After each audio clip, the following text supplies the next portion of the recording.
Welcome, ladies and gentlemen, to the Film Odyssey podcast, where me and my brother trek through cinema on a quest to find the best film ever made. This season, we begin our journey by counting down the AFI top 100 films of all time. And this week, Sophie's choice.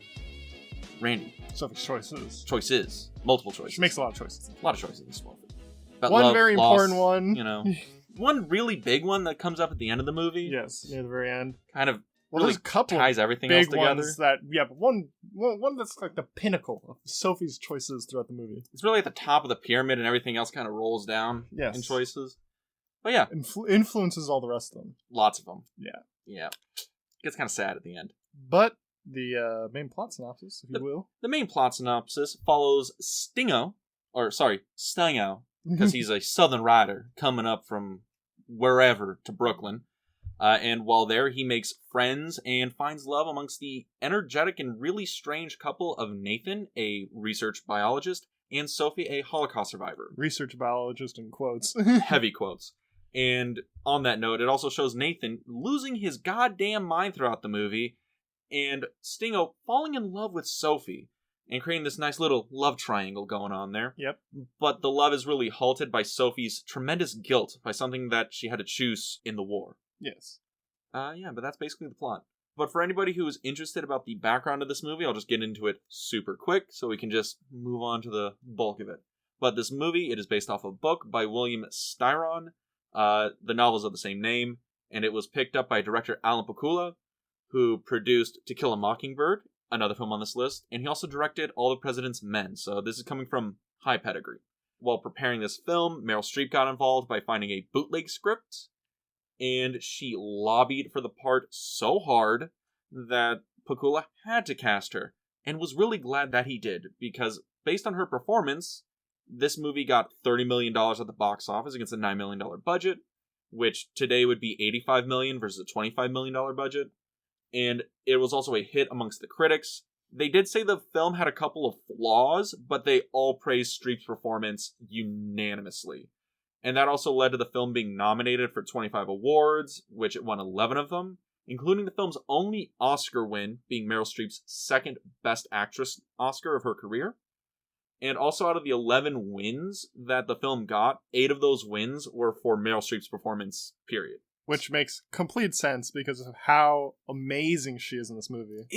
She is so insanely good in this. Mm-hmm. And she just, like, totally, like, capsulates you. Like, whenever she's, like, basically having, like, a very, like, emotional moment, usually with Stingo, she just, like, takes over, like, the whole room. She just has, like, this such commanding presence. Also, those sequences where she's literally just monologuing directly to the camera, and it's just her face in the whole frame. And I'm like, I can't look away. Completely gripping. It's so good. And also, it's really weird because I know Meryl Streep is an American actress. Yes. But her, like, dialect and language skills in this are really good. Yeah, from what I understand, she originally learned Polish for the movie, and then took a Polish-speaking German class to then learn the German so that she could speak in a Polish accent while speaking German in the movie. Yes. To complete 100% the character. Yes. And lost a bunch of weight to play the concentration camp scenes, which I'm assuming were filmed later in production to smooth that over. Smooth that over a little bit. But yeah, so, because it was filmed on location in New York, and then it was filmed in Yugoslavia, and I think Streep lost like 40 to 60 pounds or something for the part. And you want to know how she did that? How? She went on this thing called the wine-only diet. Oh, goodness. Yeah, so it was like you ate like in the morning you ate egg whites in a glass of wine, and then you would just drink nothing but wine for the rest of the day.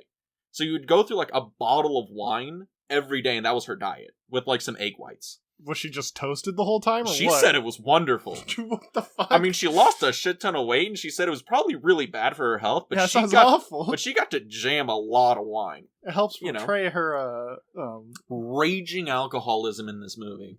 Yeah, I guess she is kind of an alcoholic in this movie. I mean, it's one of those things where you don't quite notice it. Yeah, they drink a lot in this movie, but it all seems very social, you know? Yeah. Like, they're not just, pounding back bottles like in other movies. Like, the alcoholism here is somewhat subtle. Yeah. It's one of those things you don't notice on the first pass until every time Stingo enters the room and Sophie's in there alone, she's holding, like, a glass of scotch. Yes, she's getting ready to drink something. Yeah, and Stingo's always like, hey, that bottle's empty, can I get a Oh, topper? True, I didn't even think about that when that happened. That bottle's empty. Do you want to get something else? And she's like, oh, no, I know where there's more. And it's a really good and amazing performance. Her performance is just so good. It, cannot be understated. I'm gonna say her performance is so good in this movie probably 20 times in this episode, and every time it's gonna be better than the last. Is it gonna be the same thing as James Cagney with Yankee Doodle Dandy, where he's so good? Except this movie is far better than Yankee Doodle Dandy. Far better than Yankee Doodle Dandy? This is one of the best movies we've seen so far. Oh, you're already putting it at S tier. We'll get to it. I let it out. The cat's out of the bag. I like this movie. It's really good. Oh, that's awesome to hear. Okay. Because it's something that I really like about this movie. Maybe I'm getting a little ahead of ourselves here, but something I really like about this movie is that you can tell it's a book. Yeah. You can tell that it was this is an adaptation of a book, and it's a really good adaptation of a book, because it gives that feeling.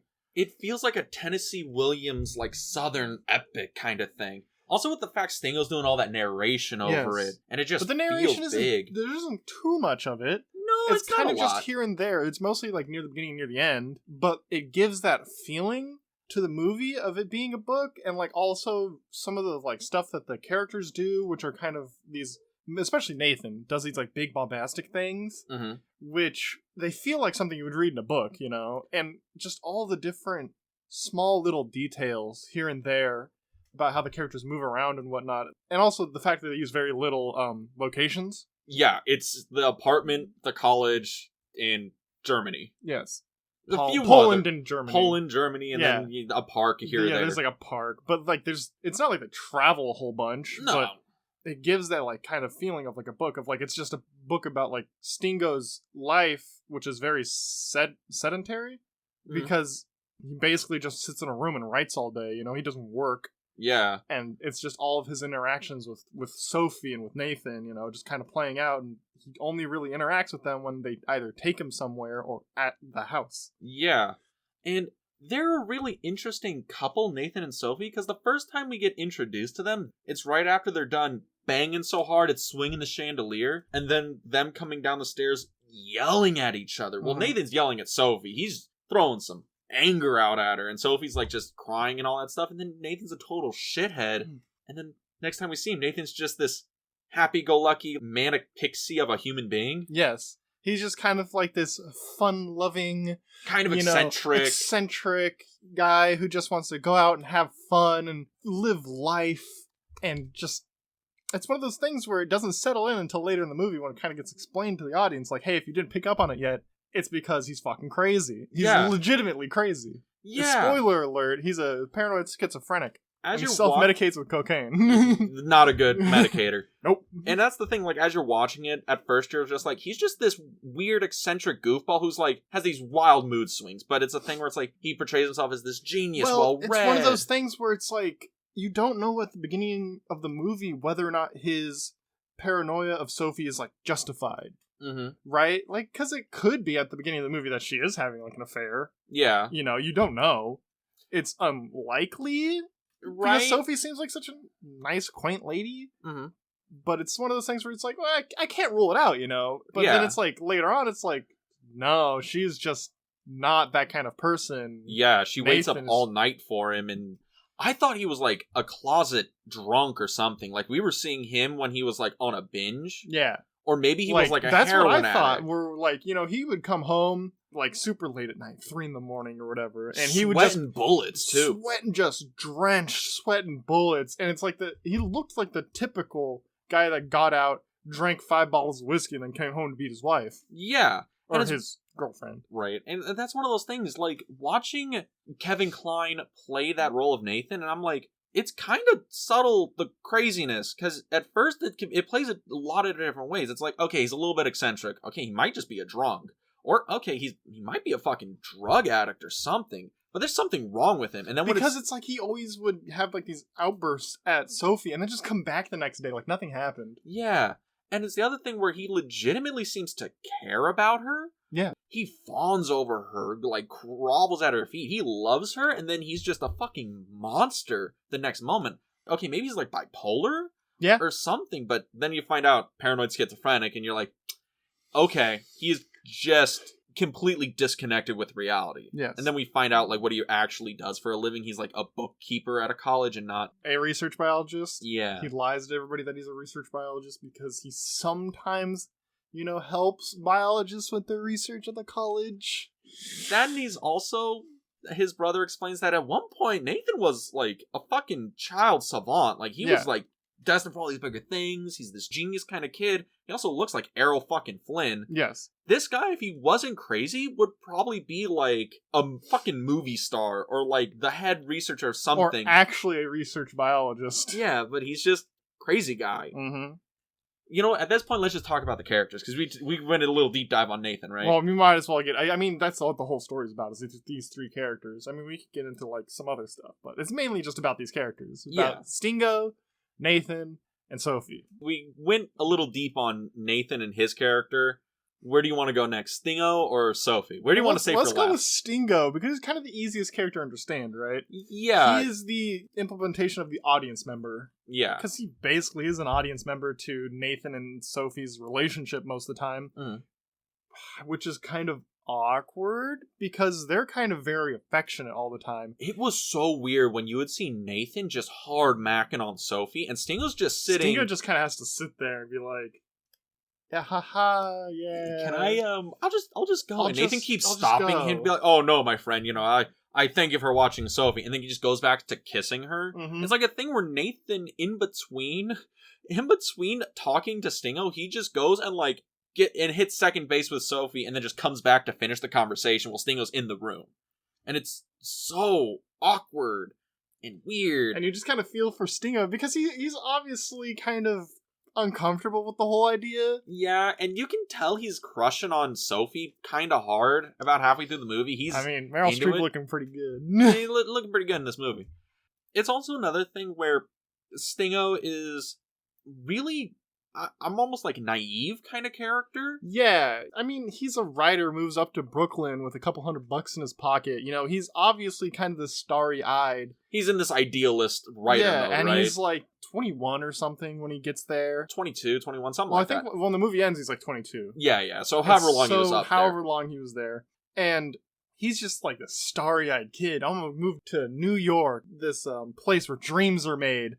And I'm gonna, take all the money I have and I'm gonna write my novel. He's gonna write the great American novel. Yeah, exactly. And he is just so starry-eyed and naive about everything. And he just doesn't really know what to do with these very complicated people he meets. And he just kind of sits there mostly as like observer.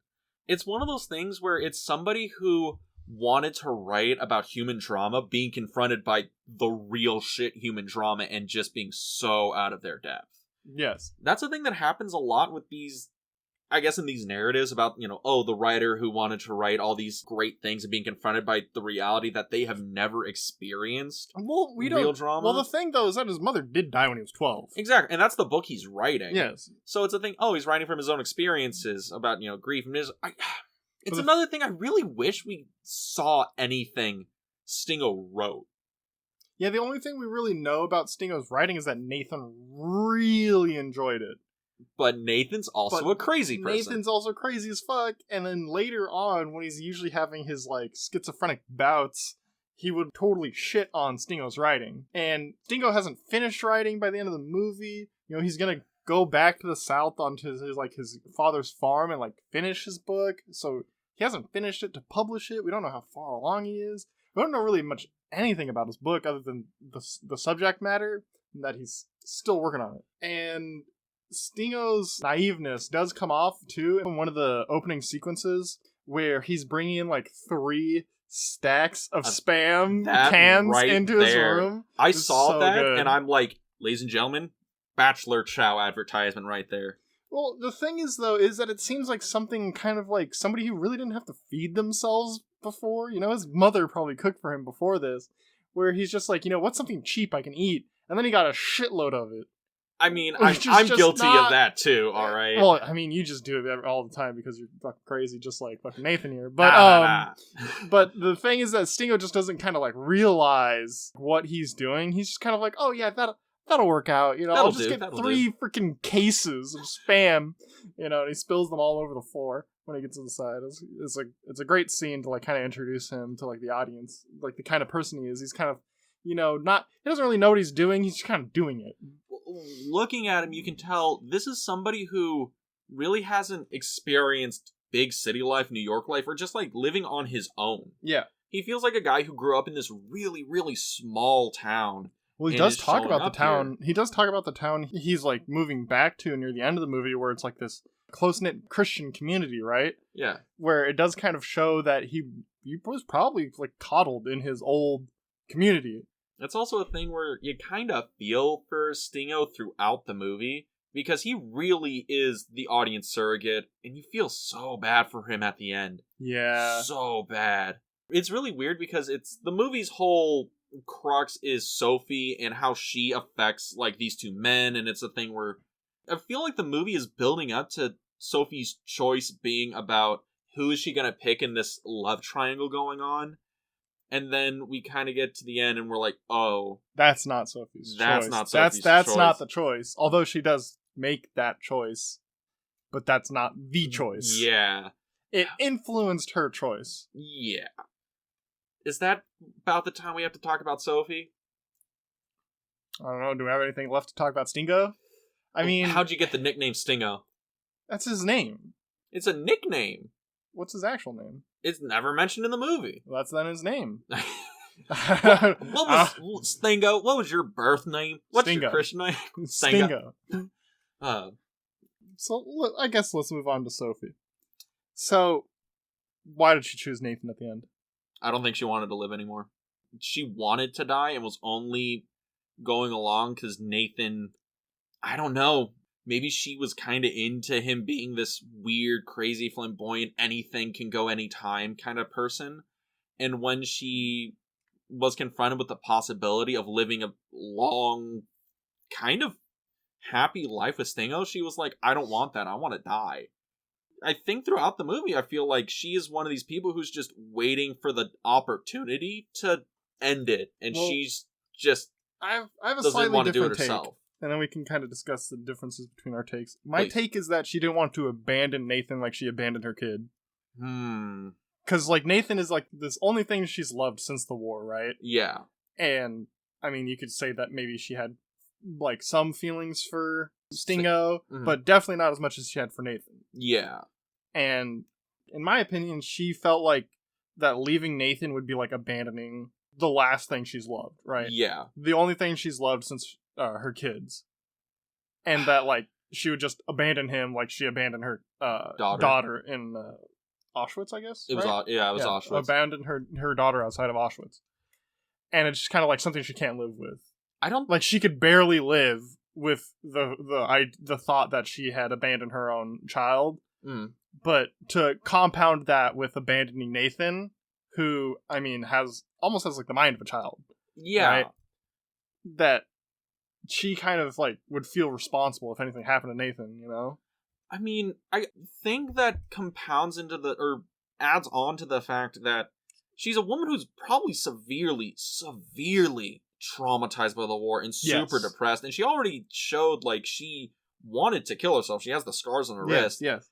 And I think the fact that Nathan So you think it's more wants to die? a compounding thing with the both of them? I think so, because I think Sophie She- out the gate wants to not live anymore. And then when she tried to kill herself, she found she survived, right? Like, fate wouldn't let her die. Yeah. And I think being with Nathan and seeing how near the end of the film, when he finally has his psychotic break and is, like, suicidal. Well, his last one.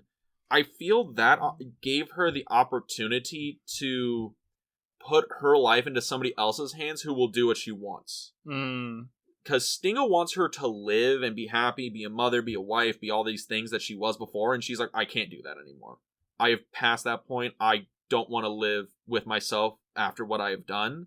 And Nathan is giving her the option to walk. And she takes that option because I don't think she could live anymore. But do you think, my take and your take, do you think they coalesce together? Oh yeah, they mingle.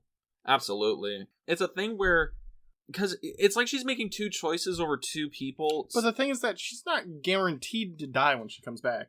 It's heavily implied. Yeah, I mean, she's not guaranteed, but it's one of those things where I feel she knows that if she goes back with Nathan, even if she doesn't die, she's a smart lady. I think she knows eventually Nathan's gonna just break and that'll be that. That'll be it. I think she knows she's gonna have a shit ton of fun with Nathan. It'll be highs, lows, but eventually he'll break. He'll probably kill her.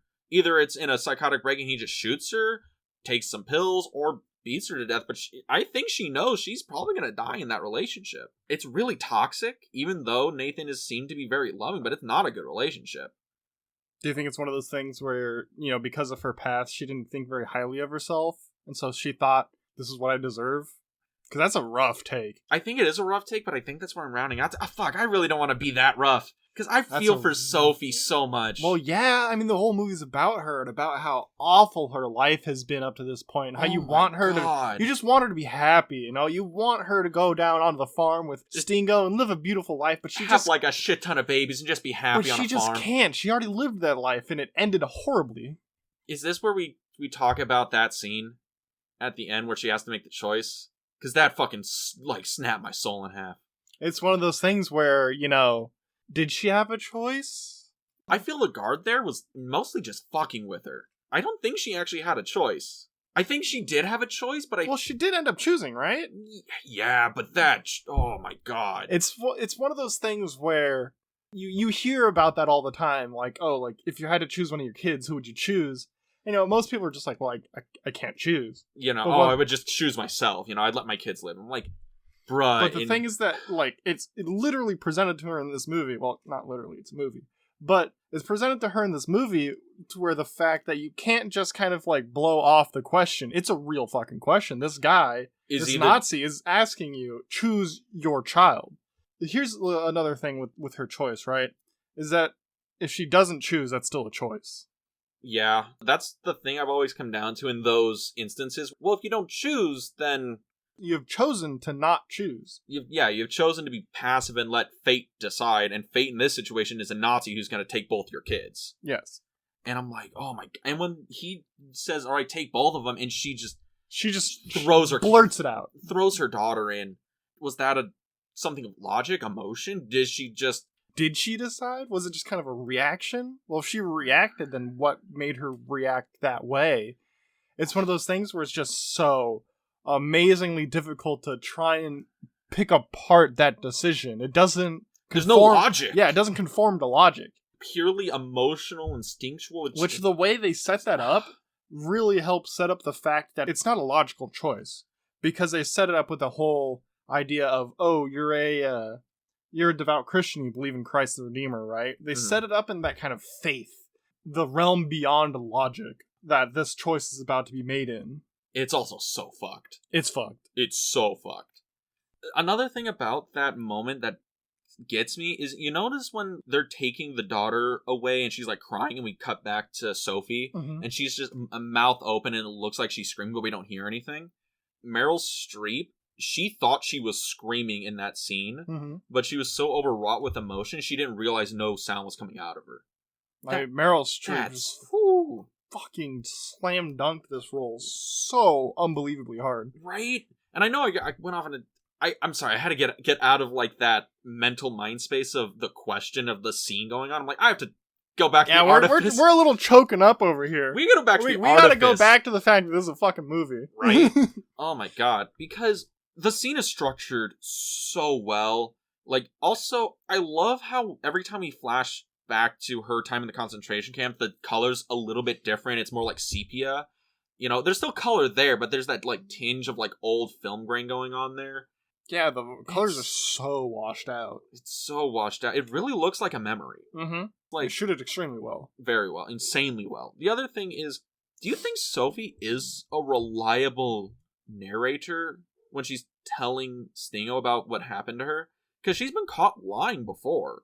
lied about her father. I think anything that happens in the flashback is like where she finally reveals the truth, right? Anything that's not in a flashback is sussed. Up in the air. It could be true, it couldn't, It's like when Stingo finally finds out what her father actually did back in Poland, And that gets kind of extrapolated on when it goes to her flashback of her father. And that's another thing where her father was a Nazi sympathizer. Mm-hmm. And a lawyer who was a Nazi sympathizer. And she was like part of the Nazi party in Poland. She was on paper was almost everything you would think of a person who would not be in a concentration camp. But the thing she's is that Polish. at the end of like her thing with her father, right, where she realizes what her father wants the Polish people to do to the Jews, right? Yeah. The Verdichtung or whatever, the extermination. And she like flips to being a sympathizer.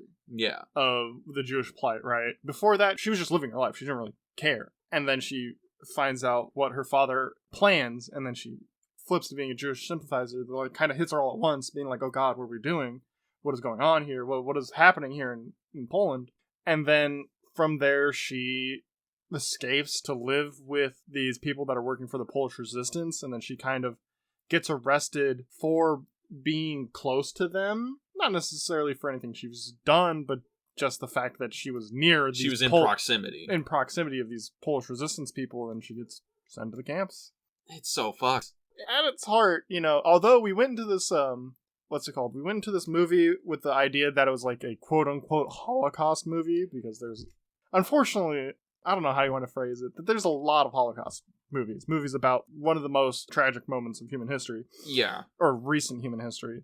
And you even said, like, after we watched the movie, you, like, looked at the box art, right? Yeah. And you were just like, I thought that this was going to be kind of like this dark romance that gets interrupted by the Nazis, but it doesn't. It gets retroactively interrupted by the Nazis. If you ever look up Sophie's Choice box art, it looks like a Titanic prequel. It looks like a fucking, like, romance melodrama.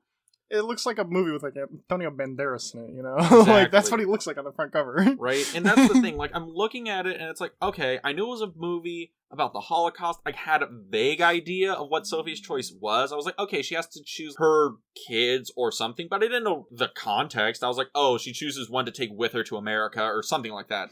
And I thought this was going to be a thing where, she's this person living in New York. Her life gets interrupted by the Holocaust, but, like, in chronology with the happenings of the movie, but all of the Holocaust scenes are flashbacks. This has already happened. The movie takes place in 1947. Yeah, and the other thing is, I think that's probably the smartest decision they could have made, because have you ever heard about this? This is going to sound really bad, but have you heard about those Holocaust movies that are quote-unquote misery porn? Yeah. That kind of revel in the sadness and misery and the horribleness of the Holocaust for cheap sympathy? Yes. Yeah. So, I think... It's one of those things where you wish it didn't have to come to this. Yes, exactly. I'm like, can't we all just agree this is one of the worst things to happen in modern history, and just... And not be... And not try and glorify it in a way where cinema tends to glorify shit, and it's... I know it's not actually glorifying, but it almost like overdoes it to the point where it does glorify it. Yeah, it's like the thing where people who like quote unquote torture porn horror movies, I get it in the sense that you're enjoying like the gore effects of the film, but if you're watching a Holocaust misery porn film and you're unironically enjoying it because of things, I don't understand that, because this does it in a way we don't see Sophie in the camps with, it's like, the starving around all the bodies and all this stuff. We see her walking past one of the death rooms, right?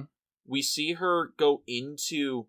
Okay, I don't actually know that much about the layout of Auschwitz, but was there actually a officer's quarter with like his garden and pool and like a manor for like the officers to live in? Yeah, I assume it would be like somewhat off-site, but nearby. That's kind of my understanding of like how a lot of concentration camps were set up, was that there was like a large officers quote-unquote camp, not camp like the other camps, but like basically like an officer's quarters where everybody that worked there would live. Yeah. And since her Herman Hesse, I think that's his name. was kind of like, he ran the biggest concentration out, Auschwitz-Birkenau. So to have his whole family living in this kind of like luxurious house that's like staffed by concentration camp workers is like completely believable. Yeah, and it's kind of like the scene with Sophie and Herman's daughter. Oh my god. That is such a crazy scene. I was shitting bricks the entire time. Because I know Sophie lives, but in that moment you forget that. Oh god, yes. Also, in that moment, I was like, is this where Sophie tells us she murdered a child? Oh, right? Like, I didn't even think about that. I straight up thought, like, when that door closed, Sophie faints or whatever, and her eyes are kind of, like, open, and the daughter comes over. I was like, is this where Sophie just strangles this bitch to death? And, like, escapes somehow? Or maybe not even escapes, just, like, walks out or whatever. And then when it goes to, like, the next day, and she, like, and somebody else gets killed for it, and, like, that's the person hanging in the courtyard. Oh, yeah, like, later we see, yeah. I was like, because that's what I thought. Okay, we gotta describe that scene. This is one of the most tense scenes in the movie. It is. Like, especially since it comes out of another very intense scene right before it. Oh my god. With how she's... Okay, we gotta explain, like, this whole setup for that whole sequence, because it is just so important to the movie. So, basically, she gets brought into Herman Hesse's manor to be a secretary for him, because she speaks all these languages fluently. She used to be a secretary for her father at the university, and so she's like this perfect candidate because, you know, she's free labor. Yeah. You know, if Herman Hesse gets a multilingual perfect secretary who looks out of the camp, yeah, totally fine with him. You know, it's free real estate, you know, to be kind of cynical about it. And so he brings her in to be his secretary. She's like told to like wash up downstairs because, you know, all the people from the camp are like dirty to them, which is also true and also demeaning. Yes. And this like other person who's working there, and he comes over and tells her like, hey, you need to help us. There's a radio up in the daughter's room. If you could steal it for us, that would really help the resistance, you know? And she's like, well, how am I going to do that? You're like, I'm just a secretary. And the guy basically tells her like, if you get close to Hesse, because you're such a beautiful woman, you know, you speak fluent German, you could maybe get into his pants and get his sympathy or basically on his good side. Get on his good side, so if the radio goes missing, he won't shoot you dead. You know, he won't shoot you. He might not suspect you. He might turn a blind eye. You know, one of these things. And what happens later is that she's basically like stenographing for him. Yeah. Taking down, like, he's like dictating like a speech, and he gets this huge headache, you know, rides on the bed, and she like gets some medicine for him, and then he kind of describes to her how beautiful she is, and it's so creepy. I'm like, is this what Harvey Weinstein was doing to people? God, bruh, serious, it's that level of fucking creep factor. But here's the thing, though, is that because of like the whole circumstances of like what's going on, is that you almost want her to go through with it so that she can help, right? Yeah. It's one of those things where it's so awful. Safe? Anything? Yeah, it's one of those things where it's so awful where she basically will have, like, in order to procure this radio, right? Or, you know, procure safety for her son, which is like her most important thing she wants to do, is that she might have to sleep with this guy. And it's one of those things where it's like, obviously you don't want her to do it, but you want her to save her son, to get the radio to help these people. And so by thinking that, you think that I want her to sleep with this guy. It's one of those awful things, you know? And the movie puts you in that position where the other end of it's like, if you fight back, he'll probably just shoot you dead. Yeah. He'll kill you, or you'll go back into the camp, or something bad will happen. Way worse. So it's like, oh how my God, how the so scene transpires is basically he like comes on to her, but then they get interrupted. And then after they get interrupted, he's just kind of like, you know, no, I can't do this because I'm about to move to some other camp or to Berlin or something like that. Yeah. I don't remember what actually is happening. But she like begs him, my son Jan, who's in like the children's camp, if you could save him, please, for me. And he kind of like agrees to it. She comes up with like this technicality, this program that could get him out of the camp. And he's like, okay, tomorrow I'll bring your son and you can say goodbye to him. And we'll send him and off I'll to send the him thing. off to the Lebensbraun. Yeah, whatever program that's Yeah. off-site. She's like, oh, thank God. Thank you. And so, right after that, like, literally seconds after that, she, like, leaves. And She's goes alone in the stairwell. alone in She the sees stairwell. the open door to the daughter's room, and the radio is right there in a dark room. No one's and in it's there. one of these things where it's like, oh, she could get both right away. She could free her son and get the radio to help the people in the camp. This could actually happen, you know? It's without even having to sleep with the guy. It's like all of the dreams are coming true, even though she's living in a nightmare. It's one of those things where it's like she's finally going to get one win. One win. One win. She goes into the room. She reaches slowly. It's like so slowly. It's like The suspense is palatable. just fucking one frame a minute is how slowly she goes in to like reach for the radio, and then boom, the light turns on. It's Hessa's like daughter, and she like slowly closes the door behind her and being like, basically telling her that she's gonna tell on her that she's been stealing, that she's a dirty Polish woman. That child actor that plays this daughter, great by the way.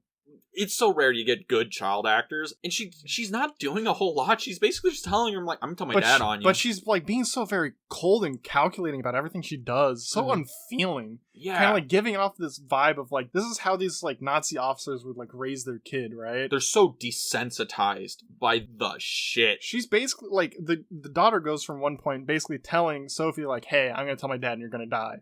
Get fucked, Polish woman. And then Sophie kind of, like, passes out from what's transpiring. She like can't believe it. She like thinks this is it. This is the end. And so she like faints. And then the daughter just kind of like walks over, grabs a little tray, waves some like smelling salt or whatever in front of Sophie, and like very clinically like waves the smelling salts, opens the window, sits her up against the bed, you know, like all gets the photo album. She like starts taking care of Sophie. She like says that, oh, you know, this is like all like normal medical procedure or whatever. She's like 9 or something, and it's just like cold calculating way of how she turns from like, oh, Sophie, you're gonna die, I'm gonna tell my dad, to like, oh, Sophie, don't worry, I'll use rest your head on my lap. Oh, you know, sit up, you should be feeling better. You want to look at my photo album? And it's just like, her tone does not change. Oh, yeah. From going, you're about to die, to, would you like to look at my photo album? And the dad knocks on the door. She's just like, oh, Dad, I'm undressing. Don't come in. And he's like, oh, you want to go swimming tomorrow? She's like, oh, yeah, that'll be great. See you tomorrow. And Sophie's just kind of there. Like laying, like sitting there being like, what the fuck? Oh, my God. What the fuck? And again, dude, like I said before, I thought we were going to see Sophie murder a child. Yeah. I thought that was happening. She was like, going to strangle that little girl and shove her under the bed and just, like, walk out. That moment, the kid is basically explaining to her, like, I'm gonna tell my father on you. You know what they do to, like, thieves. It's just, like, the stillest moment of them just looking at each other. Like, it was so... Because it's one of those things where even though I know the rest of the movie takes place in 1947 and Sophie is obviously alive, that in that moment, I forgot she lives at all. Like, in that moment, I'm like, she's gonna fucking die. It's over. Randy's like, is the reveal gonna be Stingo found her diary and this is all a fabrication of his mind? Well, this is like, you know, this is what Stingo's been writing about. You know, it's just, in that moment, you just forget, and you're like, oh fuck, it's over. Oh fuck, oh fuck. Oh fuck, oh fuck, oh fuck, oh fuck. And Meryl Streep's performance so good. Like, it's insanely good. The way she portrays her character at all points in the movie is just so insanely good. Oh my god, it's ridiculous. It's actually ridiculous. I wish people could see Randy right now. He's like rubbing his face. He's like fucking almost tears in the eyes. Oh yeah, they're like so dragging my hands down my face. Like, oh, it's just ridiculous how good she is in this movie. Like, it makes everything so believable. Everything. Even the other actors... I mean, when she lies, it's believable. Yeah. Well, here's the thing. Even the other actors who... Okay, don't be wrong, I think Kevin Kline playing Nathan is doing a really good job playing this manic person with these big swings back and forth, but... He's really good. He's fantastic, but I'm like, compared to like Meryl Streep's performance, I'm like, okay, he's playing real big. He's playing big melodrama, emotion stuff. He doesn't feel like a real person. He feels like a character of a novel. Still sounds almost like a narrating character, and he's so to be blank. Kind of like, he's supposed to be set up kind of a little away from the foreground, you know, and he's supposed to be kind of like, you know, where the audience can like insert themselves into the movie. So, he's supposed to be a little blank anyway, right? He's supposed to be a little more, you know, like moldable to like how your ideas about him. But Sophie, she can be big, she can be small, she can be all between. That's and the it's thing about so gripping. That's the thing about Meryl Streep's performance in this compared to the other actors. Because Sophie goes through all these big emotional points and arcs and how she expresses herself in big ways, little ways, all these ways. And then the other actors who are giving great performances, A performances, but Meryl Streep is giving like S tier performance. I mean, she's just dwarfing these other actors. It is the Cagney effect, Randy, of Yankee Doodle Dandy, where somebody is so much better than everyone else around them, you have to notice. Yes. Is there another point you want to talk about here? Because we kind of went through all three of the major players in this and probably spoiled big chunks of the story. Oh, well, I mean, if you care about spoilers, don't listen to this podcast. Spoiler alert. Also, this is like a 40-year-old movie because it came out in 82. This came out in 82? Yeah, it came out in 1982. Okay. One of the best part about this, you know what else came out in 1982? What? E.T. and Tootsie, which are also on the AFI Top 100. And also on there is Rocky 3, Star Trek II, The Wrath of Khan, and Poltergeist. Clarifying that they came out in 1982, not that they're on the list. Yeah, no, those came out in 1982. But Wrath of Khan should probably be on the list, just throwing it out there from a voice in Star Trek. To like help us like regain our about to be on the verge of tears here. Let's talk a little bit about Wrath of Khan. Dude, Wrath of Khan is fucking Shakespearean. All right, it is Moby Dick. It is so good. I feel so bad too because like when we watched Sophie's Choice, right? I didn't feel like I was gonna like ball up. I was gonna like cry at any point in the movie. But thinking about the movie is making me like get a little choked up, a little teary-eyed. It's so good. It's one of those things where, I guess this is a good question to ask you, since we're now 10 movies in. How do you watch the movies? Do you just, like, lean back and not, like, actively think about the movies? Just let it act upon you and see how you feel after? I just or do you try and process as you go? I try and process when I go, and the movie gets, like, it's like a kind of like a lull. Maybe, like, what's happening on screen is, like, purely visual, and then I can kind of, like, reflect on, like, what's happening in the movie or, like, have my own thoughts about what's happening. I don't have to, like, completely engage with it. It's purely visual at points. I don't have to listen in. But usually I'm just kind of, like, taking it in and then afterwards thinking about what I saw instead of actively chopping up the movie as I go, Because I try and watch it, I guess, actively. Like, I try and process every scene. I have a little, like, mental note. I'm like, okay, so that's what this scene's kind of doing, and then I kind of go from there. So in that way, I'm trying to actively engage as we go, but it makes my opinions change kind of drastically as the film progresses. Yeah, because you, like, create an opinion in the first, 20 minutes of the movie, and then 20 minutes later, it changes. And after that, you're like, oh no, wait. It changed again, which I kind of like, because it really makes that roller coaster of thought, opinion, emotion really nice, because I really like movies that make you feel one way, and then change throughout, and then it's like, this movie is like a romance, and it's a tragedy, and then it's kind of a comedy in some sections, and then it's like back to being this like historical drama. It's like, that's like the thing about this. It really changes as you go how you feel from scene to scene. I think it plays really nicely because the movie kind of like spikes up and down in like the way the characters are feeling. Sometimes all the characters are like, having a great time. Everything's nice and lovely. Oh, they're gonna go to Coney Island and they have like all this great time. And then other times it's just so tragic. And then when it has like the flashbacks of like the concentration camps with Sophie, it becomes like even more tragic than it was when Nathan's yelling at her in the stairway. Yeah, because we're seeing the degradation of a person. Like, in Nathan, we're seeing somebody's unraveling at the seams and literally just degrading in his sanity before our eyes. And then we're seeing... And he's like a super broken human being. And he's paired up with Sophie, who is this super broken human being. But she's, like, mentally completely aware of everything going on. She's completely conscious of all the choices she has made, will make, and is going to make. But physically and emotionally, she's so broken. Nathan is one of these people who is like so mentally fractured, and it's these two people who come together and kind of form one cohesive unit, but they're so broken it's just gonna crumble. And oh my god, I made myself sad again. This fucking movie. Yeah, it is a sad boys movie. It is kind of a huge roller coaster of emotions, because sometimes in the movie you're like, oh, maybe everything will work out. Maybe at the end, she is going to go on that farm with Stingo, and they're going to be happy ever after. Everything's going to be fine, but it doesn't end up that way. It really doesn't. Also, at the end, when they're in the bedroom, and I was like, oh man, the next morning they're going to find out Nathan shot himself, and it's going to be the ending of the two of them having to identify his body. And then, we wake up, and it's the note, and I'm like, no. She went No. back. No, don't do it, No, Sophie. You have so much to live for. No. No. Get my fucking Darth Vader meme out here. No. It's so sad. It's so fucked. But yeah, do you want to get into like the AFI comparison on this one, or do you want some more movie stuff? Because I just mentioned something at the end. Stingo and I both have the opinion that Sophie has so much to live for. She doesn't feel the same way. She doesn't. She feels like she already lived her life and it ended long ago. That's what I'm saying. I feel like when I was saying she wanted to die, it feels like she's this ghost of herself. Yeah, she expected drifting. to die a long time ago and kind of feels like she has like this unworthy second chance.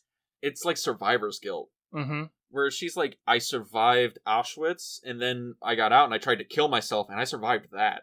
I want to die. I want to just be done. Another thing is that when Nathan's kind of like having his like schizophrenic breaks, he like pushes that idea onto her too, which is like so horrible to think about because we didn't mention this before. Nathan's Jewish in the movie. Oh yeah. Nathan plays Jewish. a huge factor into the movie when you like really think about it because he also kind of obsesses about like the Nazis.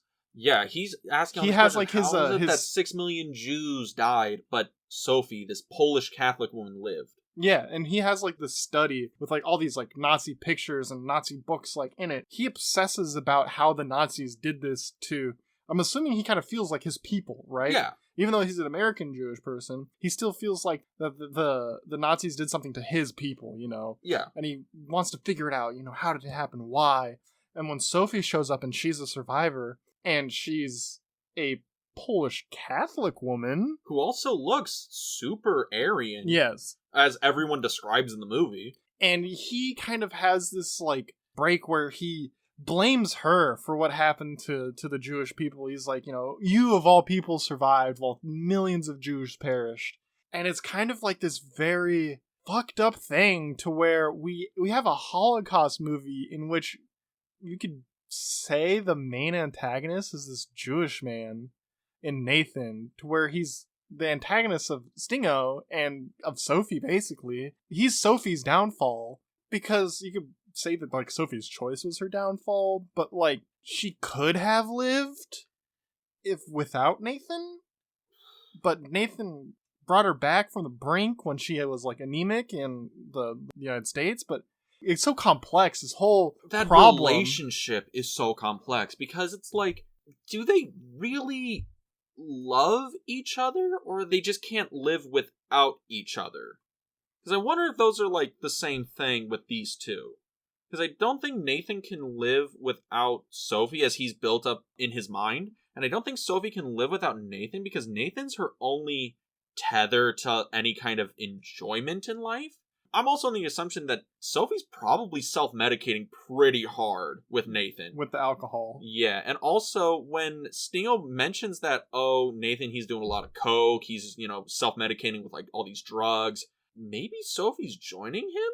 Doing all the drugs with him, and then she's self-medicating with him? And that's like a thing where Stingo hasn't seen it, because Nathan obviously isn't aware to do it. I don't think Sophie is joining in with him on the drugs because Nathan's brother says that Sophie doesn't know. Yeah. And also, like, if Sophie knew that Nathan was all drugged up, well, maybe that explains why she doesn't really get mad at him when he has, like, these breaks.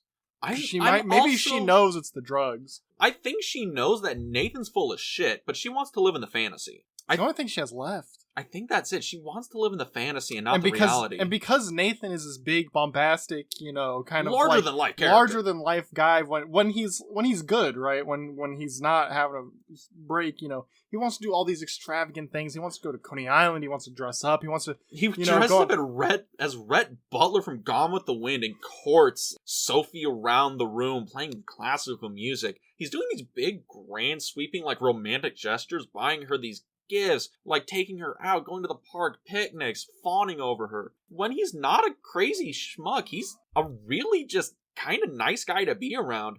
Well, it's just one of those things where is that what Sophie needed? Because she had such a dour life that she needed this extreme uplifting from Nathan, right? Because her life was so awful that the only, like, quote unquote like cure for it is like this extreme, over the top kind of happiness that comes from Nathan. I wonder if Sophie's on the thing where I'm just on my last ride and I'm gonna have as much fun as I can before I go, or if she's literally trying to just create a new life with this guy who, in and of himself, is not living a real version of his life. Well, he's living a fantasy. Also, she really wants to forget her. Oh, that's something we haven't mentioned. The fact that she lies all the time about her past life. I mean, we did mention that she's an unreliable narrator. But, like, the fact that she bases her relationship with Nathan off of that, and I think it's one of those things that, like, keeps her going, is the fact that Nathan doesn't know what happened. Mm-hmm. And when she explains it to Stingo, she kind of feels like, oh, it's all coming back now. To where it's just like, I can't just walk away from it anymore. I can't walk away from it. I can't live without it. You know, I have to live with it, and she doesn't want to live with it. She's like, I have to deal with this pain, and that is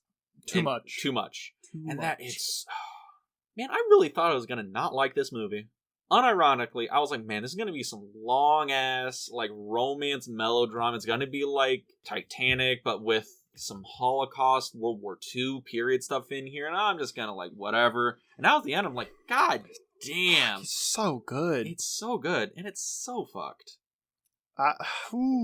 Is it time to get to that AFI? I was about to say it. This might be the best thing we've seen so far. Oh, shit. For real. Okay. Well, let's get into it. The AFI spot. Because this film is only on the 2007 list. Comes in at 91. And people do have issues with the film. People believe it is part of that James Cagney thing we were talking about, where it's on here because of Meryl Streep's performance and not for the movie as a whole. But I don't really see that. Right. What's wrong with the rest of the movie? I think people think it's really sappy in the romance, and it plays into that really old-style melodrama that people don't really dig on as modern viewers more often than not. I don't really see any of that, and I'm a modern viewer. Yeah, right. Look, I'm talking about like out of like the 15 critics I looked at for this, 8 of them had that kind of thing where it's like it's this really sappy romance melodrama centered around an amazing performance of Meryl Streep, but the rest of the movie is all in all okay, but Meryl Streep raises it above. But I'm like, I think all in all, it's a really good story. Really good it's one of those things where, you know, because Meryl Streep's performance is so freaking ungodly good, that it makes the other actors not seem like they're doing as good of a job, which I think they're also doing a great job. Yeah. It's not like in Yankee Doodle Dandy, where the rest of the actors were kind of just there. They were doing admirable performances, but very not even in the same ballpark. At least these people, I think, are in the parking lot of Meryl Streep's ballpark. They're at least doing something, you know, like, even some of the actors that don't get a lot of screen time, like the guy that plays, like, Herman Hesse, he's still good. Yeah. He's still good. He's this intimidating presence. He has, like, I don't know, a handful of lines. He has 1, maybe 2 dialogues with Sophie, and he's fucking terrifying. Yeah. So, where do you think this is going? Up, down, out? So far, from what I've seen, it should probably go up. Go up the list. Go up the list? Go up the list, probably, like, I don't know how many spots, because we haven't seen all the movies on the list yet. Well. But, you know, get up there. Like, come on, this thing is just a tour de force, and also a great movie with very complex figures in it. You know, very just heartbreaking moments, and it goes all over. Like, it covers every base. We understand Sophie to a T. We understand Nathan. Well, the thing is, we think we do. We don't. We feel for her. We definitely feel for her, but can we even feel for her? Can you even feel that pain? Is that the problem with Holocaust movies? You can't actually feel that pain because it's something you can't. Film can't give an audience member an experience like that. It's even like, you know, like you could say, like, for instance, let's say this was a movie about Stingo's book. A 12-year-old boy loses his mother. If you weren't Stingo and 12 and lost your mother, how can you really know how he feels? You can only get a general sense, a fleeting idea of what it might be to be like him. And when we were talking about Sophie having to make that choice... Does anybody know why she made the choice? It's so fucked. So fucked. You can theorize on it, but you won't ever know. It's really true. Does the author for the book know? Does he know? Well... like, would he even know?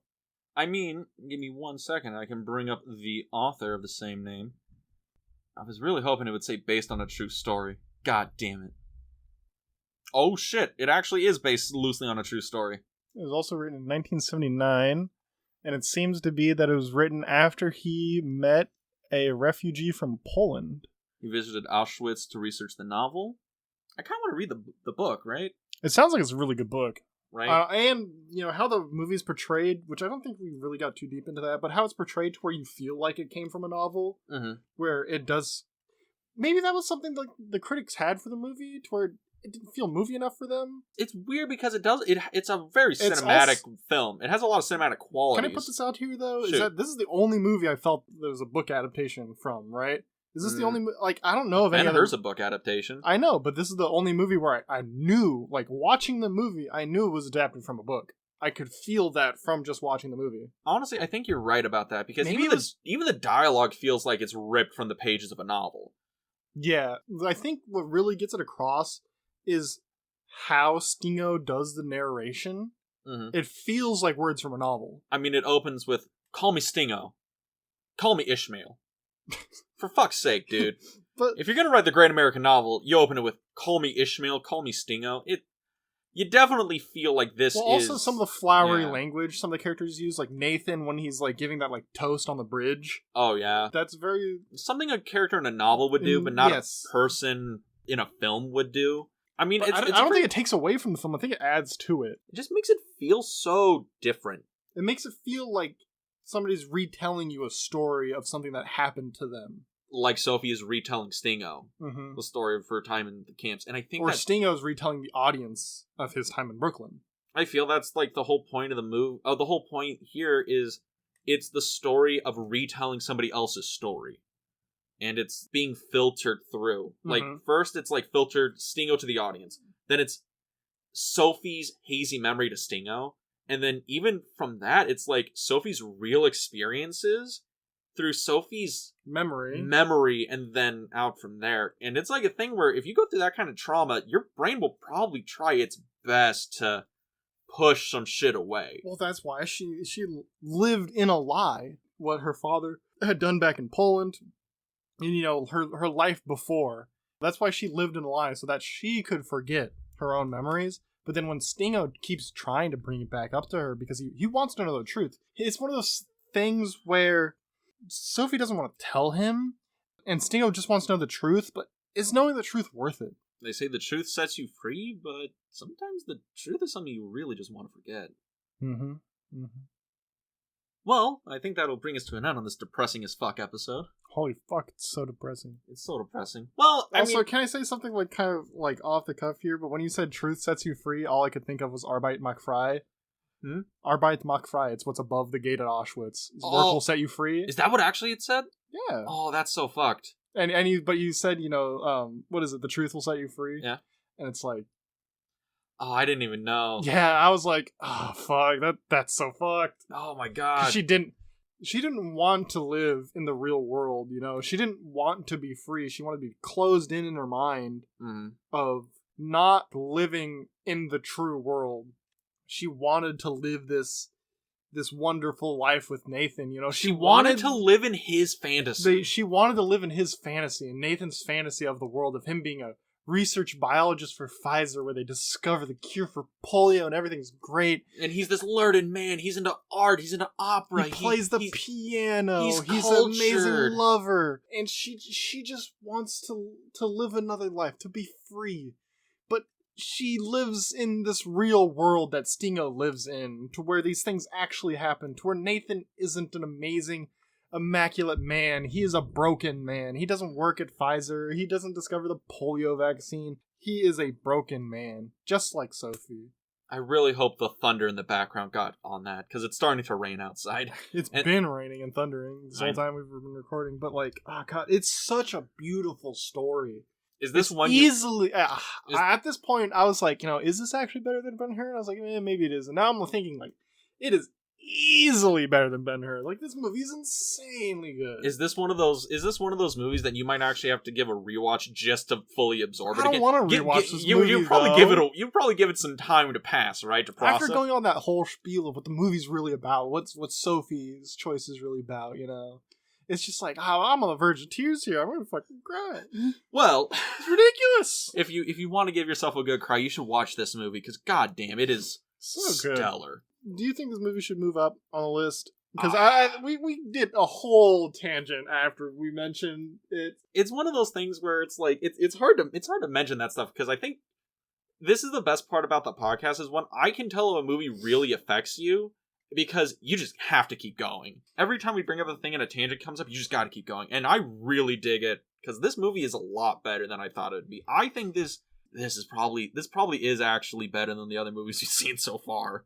I mean, what did you think was the best we'd seen so far before this? Maybe we're getting ahead of ourselves because we're going to have a separate episode and like ranking the top or the bottom 10. Yeah. I mean, we are going to rank the bottom 10 after this. That'll be the next episode.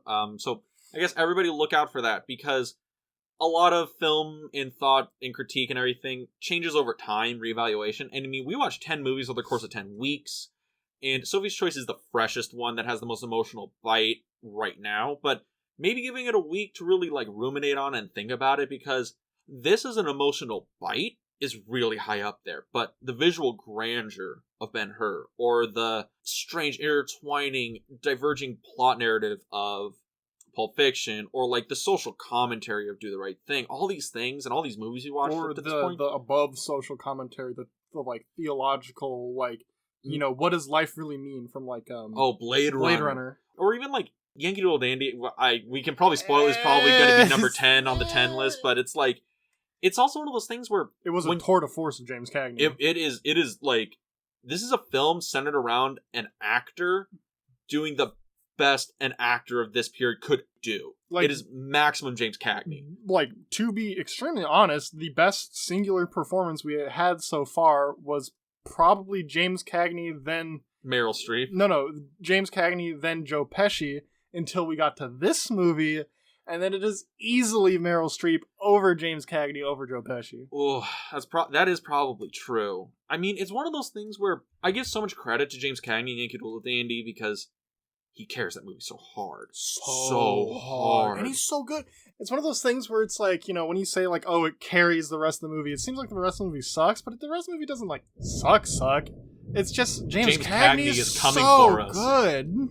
Sorry, the thunder and lightning hit, and James Cagney's coming for us. I hope that actually catches up on there. That's kind of cool, actually. Yeah, but that's the thing. So, because all these movies have huge merits to them, and we're going to talk about them again next week. In a collective way. And we're really going to rank them, because I think you and me need to come together and kind of hone down what these 10 movies really should be set up here, if these are the only 10 movies we can talk about in terms of quality. Yes. What we personally like about them, and then between that we can agree, maybe do some horse trading here on where they should sit, and we come up with a unified list. But let's get one final thing, though. So, to go back to, instead of talking about the top 10 as a whole, but to just talk about Sophie's Choice by itself on the list, up, down, up, way up. I think, because it's at 91 right now, I don't think it should be this low. I feel it could probably go up to the 80s, 70s is probably a conservative move, because I feel this is a movie that is really carried by the fact that Meryl Streep is one of the greatest living actors of our time. Yeah. Like, by far, and this is probably her greatest performance, and I think that deserves to be higher than in 91, because the rest of the movie around it is also amazing. I mean, the director of this already has 2 other films on the AFI 100, and I will spoil this now. There's no way this is going to be better than To Kill a Mockingbird.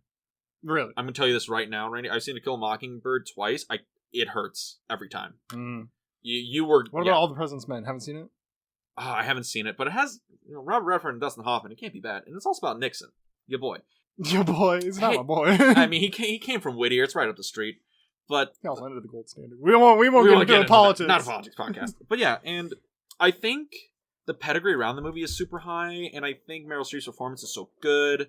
I think this is going to be a big mover if they ever do a reevaluation. But again, that's the thing about film. It evolves, and discussion evolves as we go on, and it is also starting to pour rain outside. I mean, what a day to watch this sad movie. It's like the first time it's been like a rainy day in months here in California. And it goes with the whole mood of just kind of like this sad, dour, like, you only see the break in the clouds every once in a while type of thing. But, You know, I think it's probably about that time where we wrap it up so people don't hear the hail outside. So, next week we are going to be discussing, I guess, the 10 films we've watched so far, giving them their solid ranking, and kind of feel how we feel about the 10 as a whole. God damn, that's getting close. So, but after that, we're going to be talking about number 89 on the list, which is going to be, number 90 on the list, which is going to be Swing Time, which I think you're going to like. It's an old school musical. It's got Ginger Rogers and Fred Astaire. It's a lot lighter of a film than this, so... 1936. Oh, yeah, really early musical, too. So, yeah, you can find us on the YouTube channel, In the Frame. You can also find us on our Instagram, the Film Odyssey Podcast. You can look that up. We're on Instagram. It's super fun. And, last words. I think, to really sum it up, that Sophie's Choice is a movie about how Sophie lives in the rain and is really looking for those breaks in the clouds to continue her life, but ends up not being able to find them. Man, this movie's so fucked. Yeah, it's sad. Meryl Streep's so good, though. Meryl Streep is greatness. Have a good week, everyone.